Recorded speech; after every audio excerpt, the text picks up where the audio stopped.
I welcome you all my dear friends to my channel engineers study. आज हम पढ़ने वाले हैं गाइस द मिसाइल मैन, है ना। देखो, डॉक्टर एपीजे अब्दुल कलाम के बारे में पूरा चैप्टर लिखा गया है। देखते हैं उन्होंने क्या कहा है। ये उनकी कुछ वर्ड्स है, देखो क्या है।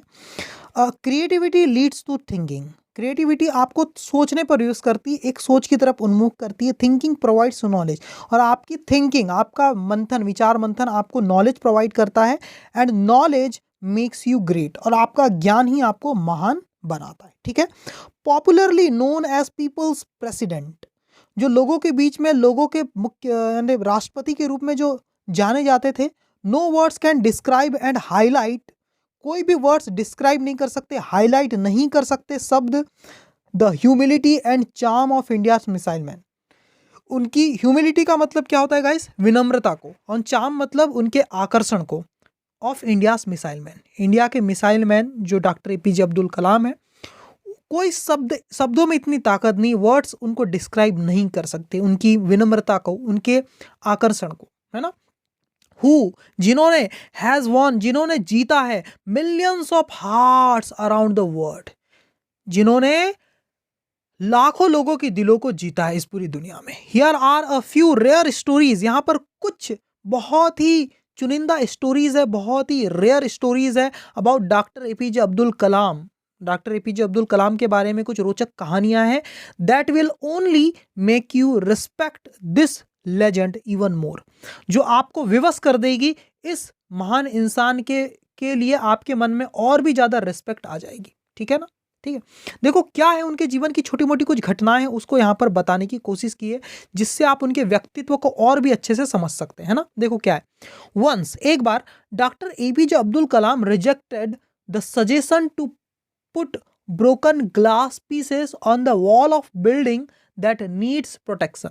देखो एक बार क्या हुआ, इन्होंने क्या कर दिया, मना कर दिया एक सजेशन को। कौन सा सजेशन था वो? देखो सब समझते हैं इस चीज को। एक बार क्या हुआ, जैसे हम कोई घर बनाते हैं ना, ये हमारा घर है मान लो, ठीक है। इसके आसपास एक बाउंड्री होती है, और ये बाउंड्री वॉल के ऊपर से कोई छलांग लगा के हमारे घर के अंदर ना आ जाए, इसलिए इस बाउंड्री वॉल के ऊपर हम क्या लगाते हैं, टूटे हुए कांच के टुकड़े लगा देते हैं आसपास, फेंसिंग कर देते हैं उसकी, है ना। जिससे कोई, जिससे हम अपने आप को काफी प्रोटेक्ट कर सकते हैं चोर चोर वगैरह से, है ना, बुरे लोगों से। तो ऐसे ही कुछ हो रहा था यहाँ पर। देखो एक बार क्या हुआ, डॉक्टर अब्दुल कलाम जी ने मना कर दिया इस सजेशन को कि हम क्या करें, किस सजेशन को, to put broken glass pieces, टूटे हुए कांच के टुकड़ों को लगाएं कहां पर, वॉल के ऊपर, किसकी, बिल्डिंग की दीवारों के ऊपर, दैट नीडेड प्रोटेक्शन, जो हमें प्रोटेक्ट करके रखेंगी। तो इस सजेशन को सीधे सीधे मना कर दिया डॉक्टर एपीजे अब्दुल कलाम ने। क्यों कर दिया? देखो उनके पीछे उसका लॉजिक देखो, देखो उनकी सोच तो देखो कहां तक जा रही है। देखो, दिस हैपेंड, ऐसा हुआ, when doctor Kalam was with the defence research and development organisation DRDO, जब वो डीआरडीओ के साथ काम कर रहे थे, defence research and development organisation, है ना। ठीक है। His team was discussing options to secure the perimeter of a building. इनके टीम के लोग क्या कर रहे थे भाई, डिस्कस कर रहे थे कि कैसे हम प्रोटेक्ट कर सकते हैं, सिक्योर कर सकते हैं, और भी सुरक्षित कर सकते हैं आसपास, अपने बिल्डिंग के आसपास, आसपास के एरिया को, है ना। पेरीमीटर का मतलब क्या होता है, आसपास, बाउंड्री को, है ना। बाउंड्री को कैसे हम सिक्योर कर सकते हैं, सुरक्षित रख सकते हैं। That needed protection bye fixing broken glass pieces on the upper as. तो हम कैसे कर सकते हैं, हम फिक्स कर सकते हैं, हम लगा सकते हैं टूटे हुए कांच के टुकड़े, है ना। कहां पर? On the upper as of the wall, wall के सबसे ऊपरी एज पर, ऊपर की ओर, है ना। तो क्या हुआ पता है इससे, डॉक्टर कलाम रिपोर्टेडली सेड, तो डॉक्टर कलाम ने कहा, तुरंत ही कहा, इफ वी डू दैट, अगर हम ऐसा करेंगे ना, birds will not be able to perch on the wall, तो जो बर्ड्स होती वो वॉल के ऊपर बैठ नहीं पाएंगी, और बैठने की कोशिश करेंगी तो वो कांच क्या कर देगा, उन्हें चुभ जाएगा। ठीक है। तो वो चाहते थे कि हमारी बाउंड्री के ऊपर बर्ड्स बैठें, है ना। वो बर्ड्स के बारे में सोच रहे हैं, देखो वो इंसान बर्ड्स के बारे में भी सोच रहा है। ठीक है, कि अगर वहां हम कांच लगाएंगे तो बर्ड्स को बैठने के लिए वो स्थान नहीं मिल पाएगा। तो ऐसी उनकी महान सोच थी गाइस। ठीक है, एक बर्ड्स के भी बारे में वो इतना सोचते थे। आगे देखो गाइस, है ना। President Kalam was known to write his own thank you cards. जो मिस्टर डॉक्टर एपीजे अब्दुल कलाम थे ना, वो जाने जाते थे खुद का ही एक थैंक यू कार्ड लिखते थे। जो चीज़ उन्हें बहुत पसंद आ जाती थी, जो जगह उन्हें पसंद आ जाती थी, तो उस जगह को थैंक यू करने के लिए, उस जगह को अपना बनाने के लिए उस प्लेस पर कहीं ना कहीं अपनी सिग्नेचर कर देते थे। वो थैंक यू लिख के अपनी साइन कर देते थे वहां पर, ठीक है। ये उनकी एक स्टाइल थी गाइस। देखो, as humble and generous the man he was, इतने ज्यादा हम्बल, विनम्र और जनरस थे। जनरस मतलब उदार थे, दयावान थे। द मैन ही वॉज, ऐसे वो इंसान थे। कौन? President Kalam. Was known to sign, वो जाने जाते थे किस चीज के लिए? To sign his own thank you card. वो अपना खुद का एक थैंक यू कार्ड साइन करते थे कहीं पर भी, अपनी सिग्नेचर, है ना। With a short hand written message and he personalised them with his signature. जो भी चीज़ें उन्हें पसंद आती थी तो वहाँ क्या करते थे? अपना थैंक यू कार्ड लगा देते थे और वहाँ पर अपना सिग्नेचर करके उस चीज़ को पर्सनलाइज कर लेते थे। पर्सनलाइज करने का मतलब क्या था? उसे अपना बना लेना। देखो, आप कोई नई चीज़ खरीदते हो, आपने बर्तन खरीदे होगे, तो कुछ मशीन से उस बर्तन के ऊपर अपना नाम लिखवाते हैं, हम नाम खुदवाते हैं। क्यों? ताकि ये पता चल जाए कि हाँ, ये चीज़ अपनी है करके। तो ऐसा वो करते थे, है ना। विद हिज सिग्नेचर, अपनी सिग्नेचर लिखते थे और थैंक यू करके वो लिखते थे उन जगहों पर, ठीक है। आगे देखो, वंस ड्यूरिंग एन इवेंट, एक बार क्या हुआ, एक किसी प्रोग्राम के दौरान, एक इवेंट के दौरान ना, doctor Kalam refused to sit on a chair, उन्होंने चेयर पर बैठने से मना कर दिया। That was designated for him, जो उनके लिए स्पेशली रखी गई थी, उस पर बैठने से मना कर दिया। बिकॉज, क्योंकि the chair was larger in size than the other chair, क्योंकि वो चेयर बाकी चेयर से साइज में थोड़ी सी बड़ी थी। देखो यहां पर, देखो ऐसा क्यों किया उन्होंने। एट अ कॉन्वोकेशन, कॉन्वोकेशन का मतलब होता है सभा, है ना। बहुत सारे लोग इकट्ठा हो जाते हैं किसी टॉपिक पर डिस्कशन करने के लिए, उसको कॉन्वोकेशन बोलते हैं, सभा बोलते हैं। तो एक सभा का आयोजन किया गया था जहां पर doctor Kalam was the chief guest, जहां पर डॉक्टर कलाम क्या थे? एक मुख्य अतिथि थे, चीफ गेस्ट थे। There were 5 chairs on the stage, और वहां पर स्टेज पर 5 कुर्सियां रखी गई थी, 5 chairs. The centre one was designated for doctor Kalam, और बीच वाली कुर्सी किसके लिए रखी गई थी, किसके लिए समर्पित की गई थी? डॉक्टर कलाम के लिए, क्योंकि वो चीफ गेस्ट थे, है ना। The other 4 for the top university officials, और जो यूनिवर्सिटी के जो बड़े टॉप अधिकारी थे, बड़े ऑफिशियल से कर्मचारी थे, उनके लिए बाकी की 4 चेयर लगाई गई थी ना। इधर एक चेयर, इधर एक चेयर, इधर एक और बीच में एक बड़ी वाली chair doctor APJ Abdul Kalam ji के लिए लगाई गई थी, ठीक है ना। नथिंग नोटिसिंग, हाँ, noticing his chair to be bigger in size than the others, उन्होंने ध्यान दिया कि उनकी जो चेयर थी वो क्या थी? साइज में थोड़ी ज्यादा बड़ी थी बाकी दूसरी चेयर से, ऐसा उन्होंने ध्यान दिया। और उसके तुरंत बाद doctor Kalam refused to sit on it, और डॉक्टर कलाम ने क्या कर दिया? मना कर दिया उसके ऊपर बैठने से, ठीक है। क्यों मना कर दिया? वो चाहते थे कि भाई मैं बहुत बड़ा कोई महान नहीं हूं कि मेरे लिए अलग से एक चेयर लगाई जा रही, हम सब इक्वल है, ऐसा उन्होंने अपना बड़कपन शो नहीं होने दिया। सही समझ में आ रहा है? ऐसे वो बिल्कुल सादे सिंपल मिजाज के इंसान थे, है ना।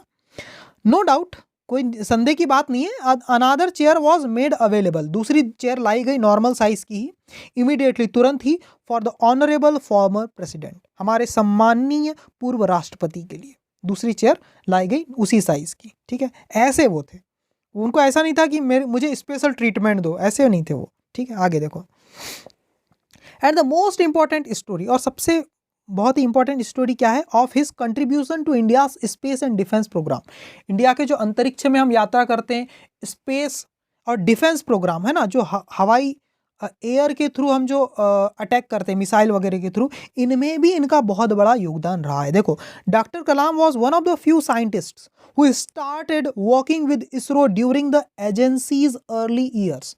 जो इसरो हमारी एक एजेंसी है, डिफेंस एजेंसी है गाइस, है ना, इंडियन रिसर्च डेवलपमेंट ऑर्गेनाइजेशन, है ना, ठीक है। तो यहाँ पर हम क्या करते थे, इसरो एजेंसी जब शुरू हुई थी तो उसमें काम करने वाले कुछ लोग थे, कुछ महान लोग, उसमें से एक थे हमारे डॉक्टर एपीजे अब्दुल कलाम, है ना, उन साइंटिस्ट में से जो एकदम शुरू में इसरो के साथ काम करने लग गए थे, ना। अ church became the place of work, एक चर्च में लोग काम करते थे, ठीक है, for the handful of India's rocket scientist, कुछ चुनिंदा, हैंडफुल मतलब चुनिंदा साइंटिस्ट थे इंडिया के, जो एक चर्च में वो काम करते थे। कोई बड़ा सा ऑफिस नहीं था इसरो का उस टाइम पे, एकदम शुरुआत की दिन थी जब इसरो की स्थापना हुई थी, ठीक है ना। तो ये भी एक थे, तो इंक्लूडिंग डॉक्टर कलाम, और उसमें डॉक्टर कलाम भी थे कुछ कुछ चुनिंदा साइंटिस्ट में से। And a near by beach became the place. देखो रहते कहाँ थे, चर्च में रहते थे साइंटिस्ट, और पास में जो एक बीच था समुद्र के किनारे वाली जगह, वो एक जगह बन गई थी जहां पर क्या किया गया था, where the rocket launch pad was set up, जहां पर रॉकेट को लॉन्च करने के लिए जो एक मशीनरी स्थापित की जाती है, एक स्ट्रक्चर बनाया जाता है लोहे का, उसके थ्रू रॉकेट को लॉन्च किया जाता है, तो वो वहां पर सेट किया गया था, ठीक है। साइकिल्स एंड बुलक्स, साइकिल और जो बैलगाड़ी थी, बुलक कार्ट्स मतलब बैलगाड़ी, were used back in the 1970s and 1980s to transport rocket parts and satellite. जो सैटेलाइट थे, जो रॉकेट पार्ट थे, उनको लॉन्च व्हीकल तक पहुंचाने के लिए हम किस चीज़ का यूज़ करते थे, साइकिल का या फिर बैलगाड़ी का यूज़ करते थे, ठीक है। कब की बात है ये, 1970 और 1980 के बीच की ये बात है, ठीक है ना। Doctor Kalam was the director of the project. एक प्रोजेक्ट था, इसरो का एक प्रोजेक्ट था, उस प्रोजेक्ट के डायरेक्टर कौन थे, डॉक्टर कलाम थे। That indigenously developed the SLV-3, और उस प्रोजेक्ट के थ्रू हमने क्या किया, SLV-3 यानी स्पेस लॉन्च व्हीकल बनाया। स्पेस में अपनी मिसाइल को, अपने रॉकेट को लॉन्च करने के लिए हमने क्या बनाया, एक स्पेस लॉन्च व्हीकल हमने बनाया था उस प्रोजेक्ट के थ्रू, डॉक्टर कलाम जी ने, है ना। And also the PSLV which was used in the moon and the Mars mission, जो मून पे जाने का मिशन हुआ था, जो मार्स पे जाने का जो हमने मिशन बनाया, उसमें हमने PSLV रॉकेट का यूज़ किया, लॉन्च व्हीकल का। PSLV क्या है, एक लॉन्च व्हीकल है, रॉकेट को लॉन्च करते हैं इसके थ्रू, ठीक है ना। तो वो उनकी मदद से बना था, कब, इन 19, हाँ ठीक है। और क्या हुआ, इन 1980 SLV-3 successfully injected the Rohini satellite into a near earth orbit. और ये SLV-3 जो था हमारा सैटेलाइट लॉन्च व्हीकल 3, उसने क्या किया, सक्सेसफुली इंजेक्ट कर दिया था, छोड़ दिया था, छोड़ पाया था, वो क्या छोड़ पाया था, हमारे रोहिणी सैटेलाइट को, कहाँ पर, अपने अर्थ के पास के ऑर्बिट में, जैसे हमारी अर्थ है उसके आसपास जो एक ऑर्बिट में पास में हमने क्या छोड़ दिया था, अपना एक सैटेलाइट छोड़ दिया था, जिसका नाम क्या था, रोहिणी नाम का सैटेलाइट। किसके थ्रू छोड़ा था हमने, कौन से व्हीकल के थ्रू, SLV-3 के थ्रू छोड़ा था, ठीक है ना, अर्थ के करीब वाले ऑर्बिट में। And made India an exclusive member of the space club, और स्पेस क्लब का एक अनोखा मेंबर ये इंडिया बन गया था, ठीक है ना। देखो after working with ISRO, ISRO के साथ काम करते हुए, एक ऑर्गेनाइजेशन, एक संस्था है इसरो, है ना, उसके साथ काम करते हुए doctor Kalam took up responsibilities for developing indigenous guided missiles. देखो इसरो के साथ काम करते हुए डॉक्टर कलाम ने जिम्मेदारी ली, क्या ली, कि वो डेवलप करेंगे इंडिजिनस मतलब भारतीय, इंडिया की गाइडेड मिसाइल को वो निर्मित करेंगे, इंडिया की मिसाइल वो बनाएंगे खुद अपने देश में, एट द DRDO। कहाँ पर बनाएंगे, at the DRDO which led to the development of Agni and Prithvi missile. हमारा जो DRDO defence research and development organisation, ठीक है ना, वहाँ पर एक प्रयोगशाला है, मान लो ये है ना, प्रयोगशाला है, वहाँ पर हमने क्या किया, डॉक्टर APJ अब्दुल कलाम की मदद से अग्नि और पृथ्वी नाम की मिसाइल हमने बनाई, ठीक है ना। He also led the Pokhran two nuclear test. Pokhran two नाम का एक न्यूक्लियर मतलब परमाणु परीक्षण जो किया गया, वो भी डॉक्टर APJ अब्दुल कलाम की निगरानी में किया गया था। That made India a nuclear power, जिसके बाद से इंडिया भी एक न्यूक्लियर पावर के रूप में जाना जाने लगा, एक परमाणु शक्ति वाला देश भारत भी बन पाया उसके बाद से, ठीक है। तो ये पूरी की पूरी स्टोरी थी। हम इसे अगले चैप्टर और है जिसमें डॉक्टर APJ अब्दुल कलाम के बारे में काफ़ी डिटेल में उनका पूरा इंटरव्यू दिया हुआ यूनिट 4 में, वो भी हम पढ़ेंगे। आज के लिए इतना ही। Thank you very much my dear student. अगर आपको पसंद आ रहा है तो प्लीज़ कमेंट करके बताना कि आपको समझ में आया या नहीं आया। Thank you very much my